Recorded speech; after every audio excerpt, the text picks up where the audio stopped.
Hello and welcome to my round one review.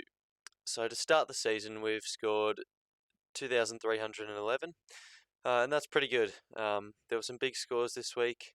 A few of the rookies went big, so 2311, we'll take that. Not a bad start. So yeah, ranked 16,969. Better start than we've had in previous years, so yeah, we'll take it. So we'll head on over to the team, starting off with the defenders. Ridley, 68, very disappointing. Fingers crossed this was just a one-off thing to start the year for Ridley. But yeah, not great signs there. We'd expect hundreds every week for a bloke that we paid up that much for. So fingers crossed Ridley can bounce back, and yeah, we'll just hope this was a fluke, but see how he goes. Jaden Short, 109. I think this is a pretty average game from him and about what we can expect for the year. So yeah, anything under that and is probably a little bit less than what we'd expect from Short, and anything more than that, and yeah, it's a little bit. He's probably scoring more than what we'd expected. So 109 is about what I think Short will average this year. So yeah, pretty happy with that. In my finalised team video, I had Whitfield instead of Sicily, and about 20 minutes before the Giants game, I traded out Whitfield to Sicily, and it paid off.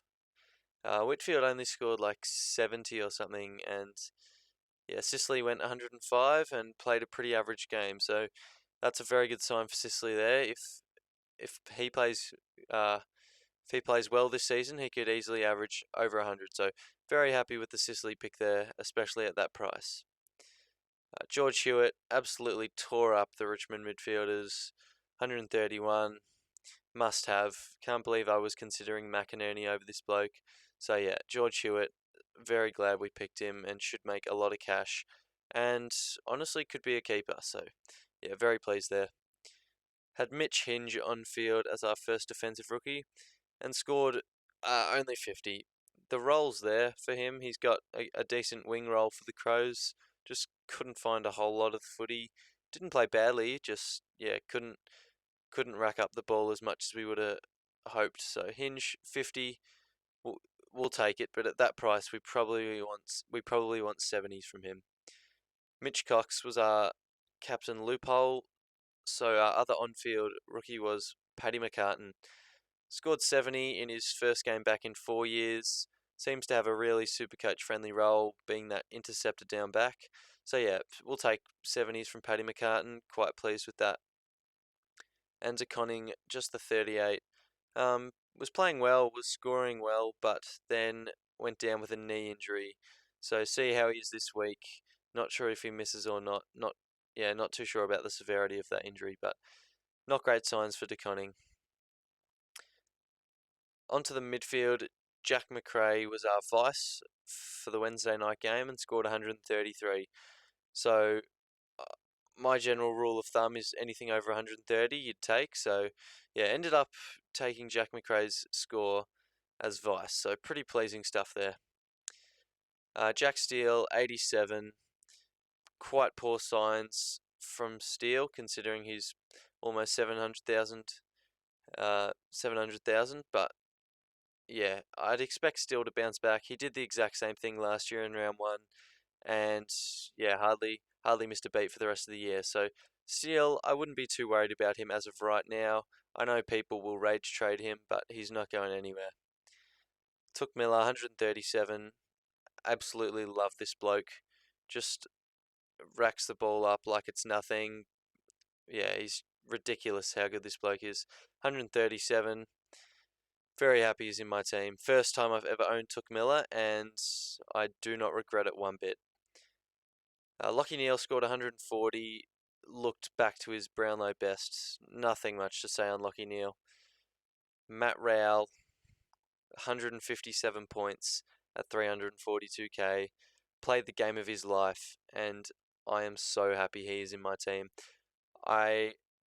If he plays 22 games this year, he will average over 100 guaranteed and will be a keeper for the whole year. So super happy with the Matt Rowell pick. Anyone that didn't start him is immediately trying to get him in, and he's already wasting a trade. So very, very glad I started with Rao. Berry, 67. He was killing it in the first half, was on about 50 before half time, and then went missing in the second half, hardly touched the footy, and then he got injured in the fourth quarter. I think it was a knee, just copped a bump, I think. I'm not too sure, but rumour is that he's fine. He will play this week, so good sign with Berry. The score looks deceiving, but I wouldn't give up on him just yet. We do know he's got scoring capabilities. Horne-Francis, 75. Solid game. That's probably what we'd expect from him. Not much to talk about there. Daicos, 27 disposals, 98 points. Again, this bloke's going to win the Rising Star. Very Supercoach friendly roll-off halfback. Even had some CBAs, so yeah, very, very pleasing from Daicos. Rochelle on the bench. This is what hurt me. 118, kicked 5 on debut. Really missed out on this bloke. Should have had him on field. So a little bit frustrating, but what can you do? He's not going to kick 5 every week. The reason I made that Whitfield to Sicily trade was to get this bloke in, Dylan Stephens. At one point I had Whitfield and Soligo, but I don't rate Soligo's job security, so I had to go Stephens in the end, and that meant giving up Whitfield for Sicily, which worked out. So yeah, Dylan Stephens, 59, we'll take that. Definitely take that. Connor McDonald, 48 on debut. Outplayed Ward, so I guess you can't really complain too much there. Onto the rucks, Max Gawn, 92. Again, same with Steele. Wouldn't be too worried about Gawn here. Did the exact same thing round 1 last year, and then round 2 went like 160. So, yeah, not worried about Gawn at all. Set and forget with him. No dramas there. And my R2 was Tim English.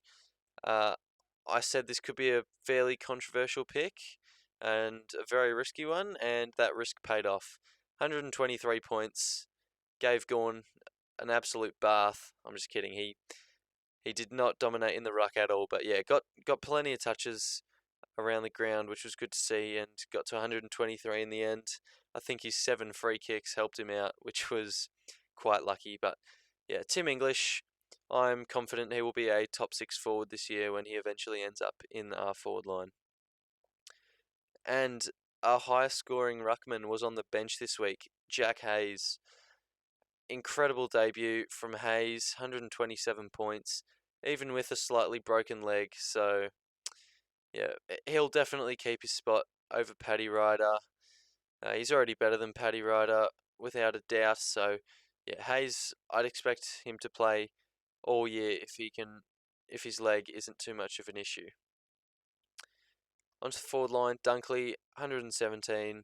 Nothing much to say here. He'll be F1 all year, no doubt. Butters, 114. Again, him and Dunkley in most sides, and for a good reason.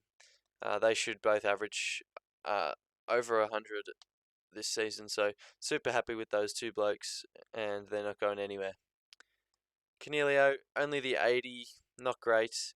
However, he's got the Tigers this week, so I'd expect him to ton up this week. And yeah, not too much to worry about with Coniglio. I'd say played a pretty poor game and still scored 80. So at his price, not too much concern there. McGovern, 70. Look, it looks like a decent score for his price, but he was on about 55 midway through the second quarter, and likewise with Berry, hardly got near it for the rest of the game. So yeah, a little bit disappointing with McGovern in the end. I thought he was going to score a little bit more than that, but what can you do? Will Brodie, 76, played in the guts for most of the game. We'll take that. It'll be interesting to see how he goes and what role he gets when Fife comes back, which should be this week. But yeah, not too concerned with Brodie's job security. Longmire, Longmuir, however you want to say it. He said he was impressed with Brodie on the weekend. So yeah, we'll take a 76 from him. Cherry, 79, wasn't in my team for most of the week. I had Josh Ward instead. Obviously, Rochelle in the forward lines, Ward in the midfield. But once Cherry was named as the starting ruckman, I traded out Josh Ward and brought Cherry in. And yeah, Josh Ward scored like a 38. Cherry scored a 79 and looked quite good. So I'm very glad I did that trade. I just had a feeling Josh Ward wouldn't score too well with some of their big mids back. So yeah, happy with the cherry pick. 79. Had a shot at goal and missed. So look, if he kicks that, he gets high 80s, which everyone would definitely be happy with. So yeah, not bad from Cherry. On the bench, Kane Baldwin, 29. Didn't watch the Bombers game, so don't have much to talk about, but it seems like he hardly got near the footy. And the pick of the Bombers rookies was Nick Martin. So if Baldwin has another stinker this week, we will definitely be doing a rookie corrective trade and getting Nick Martin in ASAP. And the last of our rookies is Hugh Dixon, 42. Um, Below average game for what you'd expect, and Jack Darling should play this week. So I think Dixon might get dropped. If he plays, that's a bonus, but yeah, it's looking unlikely that Dixon's job security is as good as we would have hoped for. So yeah, decent week, round one, solid start to the year, I'd say. It's a marathon, not a race. So we'll see how we go. I'm not making any trades this week, assuming that Berry's all good to go and no one else gets dropped. Yeah, not sure about DeConnie either, but apart from that, shouldn't be any trades this week. I'm pretty happy with how the team is. Need the back line. Oh, not the back line, that's a little harsh. Need Ridley to lift this week, and yeah, if you did watch, thanks for tuning in. See you next week for the round two review.